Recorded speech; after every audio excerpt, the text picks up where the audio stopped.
নমস্কার, আমি শুভাশিস। আমাদের একটা গল্প হোক ইউটিউব চ্যানেলে আপনাদের স্বাগত। ষষ্ঠীপদ চট্টোপাধ্যায়ের কাহিনী অবলম্বনে আজকের গল্প গাড়ল মুড়ির চর।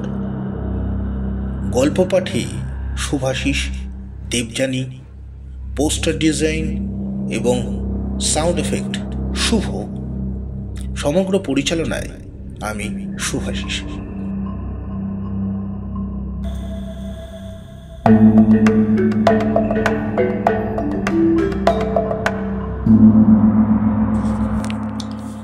হ্যাঁ, জায়গাটার নাম গাড়ল মুড়ির চর। গাড়ল শব্দটা যদিও মার্জিত নয়, তবুও জায়গাটা ওই নামই। হুগলি জেলার একান্তে এক সময় নাকি গালব নামে এক মুনির আশ্রম ছিল। সেই গালব মুনির নাম থেকেই গালব মুড়ি, তারপর অপভ্রংশ হয়ে গাড়ল মুড়ি। তাই গাড়ল মুড়ির চর বা শ্মশান কুখ্যাতি নতুন নয়। রাতে ভুলেও কেউ পথে যায় না। তবু একবার কি একটা কাজে বোধহয় কিছু সওদা করতেই চোপার আব্দুল হামিদকে ওই জৌগ্রামে যেতে হয়েছিল। কাজ সেরে ফিরতে অনেক রাত হয়ে গেল। সবাই বারণ করেছিল আব্দুলকে এত রাতে গাড়ল মুড়ির চর দিয়ে যেতে না। এত রাতে গাড়ল মুড়ির চর দিয়ে যেও না গো আব্দুল মিয়া, তার চেয়ে রাতটা এখানে কাটিয়ে দাও। কাল বরং ভোর ভোর রওনা হবে, পথে লোকও অনেক পাবে। তা আব্দুলের ছিল কাজের তাড়া। সে বলল, সে হয় না গো, যা আছে কপালে, আজ রাত্রিরে আমায় যেতে হবে। এই বলে আল্লাহর নাম স্মরণ করে রওনা দেয় আব্দুল। সাউদার মাল গরুর গাড়িতে বোঝাই করে ধীর গতিতে গাড়ি নিয়ে মেঠো পথে চোপার দিকে চলল আব্দুল। বিশ্বস্ত গরু, এ পথে অনেকবার গেছেও এসছেও, আর পথ একটাই, কাজে ভুল হবার কিছুই নেই। আব্দুল দিব্যি গরুর গাড়িতে আধশোয়া অবস্থায় ঘুমোতে ঘুমোতে চলছিল। আসমানের চাঁদ পূর্ণিমা পক্ষে জ্যোৎস্নায় হাসছে। চারিদিকে স্নিগ্ধ জ্যোৎস্না ফিলফিল করছে, যেন মৃদুমন্দ বাতাস বইছে।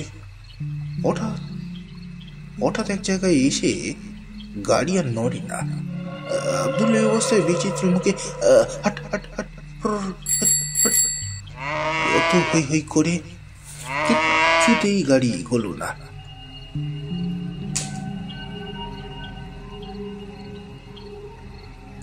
আব্দুল এবার সজাগ হয়ে উঠল। তারপর যা দেখলো তাতে তোর চক্ষু স্থির। দেখলো কখন যেন গাড়িটা গড়িয়ে গড়িয়ে গাড়ল মুড়ির চরে এসে পৌঁছে গেছে। ডান দিকে শ্মশান। শ্মশানের বিশাল বট গাছের একটা ডাল রাস্তার ওপর ঝুঁকে পড়েছে, আর সে ডাল ধরে কলরব করে দোল খাচ্ছে অসংখ্য শিশুর মেলা। হ্যাঁ, শিশু। তারা কেউ আব্দুলের দিকে তাকিয়েও দেখছে না। আর সেই ডাল ধরে কলরব করে দোল খাচ্ছে অসংখ্য শিশু। তারা কেউ আব্দুলের দিকে তাকিয়ে দেখছেও না। উটোপাটি করে ছুটাছুটি করছে, এমন ভাবে ছড়িয়ে রয়েছে যে কোনো মতে তাদের অতিক্রম করে গরুর গাড়িকে চালিয়ে নেওয়া যায় না। শ্মশানের যে প্রান্তে মৃত শিশুদের মাটি চাপা দেওয়া হয়, সেখান থেকে পিঁপড়ের শাড়ির মতো শিশুর দল পিল পিল করে বেরিয়ে আসছে।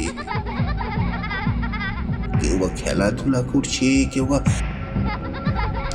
ছুটে আসছে, কেউ বা আবার সেই মাটির বুকে মিলিয়ে যাচ্ছে। এই দৃশ্য দেখে তো ভয়ে বুক শুকিয়ে গেল আব্দুলের। সে তখন গাড়িতে বসে করজোরে আল্লাহর কাছে প্রার্থনা করে সেখানকার শ্মশানকালীকে ডাকতে লাগলো। মা গো, আমি যেতে মুসলমান, তুই হিঁদুর দেবী। তোর কাছে তো জেতের বিচার আছে। তোর কাছে কি জেতের বিচার আছে? আমি তোর অধম সন্তান, তোর শিশুদের তুই সামাল দি।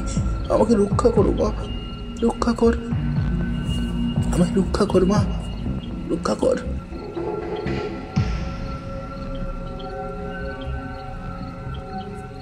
আব্দুল কতক্ষণ যে এইভাবে ডেকেছিল কে জানে, হঠাৎ এক সময় শুনতে পেল শ্মশানের ভেতর থেকে নারী কণ্ঠ কি যেন ডাকলো, আয় ফিরে আয় তোরা, ফিরে আয় তোরা। কি হলো রে? আয় ফিরে আয়। আয় আয়। ডাকার সঙ্গে সঙ্গে সেই শিশুর দল খেলা ফেলে ছুটতে ঢুকলো শ্মশানে। তারপর আলো আধারেতে অন্ধকারে মাটির বুকে মিলিয়ে গেল। আব্দুল দুহাত জোর করে শ্মশানকালীর উদ্দেশ্যে প্রণাম করে আবার ফিরে চলল তার নিজের গ্রামে। এই অলৌকিক ঘটনার কথা সে কখনো ভুলবে না, না কখনো ভুলবে না এখানকার এই শ্মশানকালীকেও। তাই জাতি মুসলমান হয়েও এক অমাবস্যায় গাড়লমুড়ি শ্মশানকালীকে সে ডালা সাজিয়ে পুজো এনে দিয়েছিল, আর বৎসরান্তে ধান বেচার টাকায় বাঁধিয়ে দিয়েছিল মায়ের মন্দিরের চাতাল।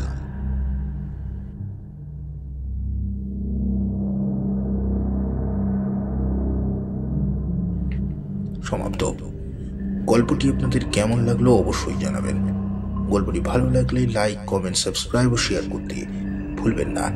নমস্কার।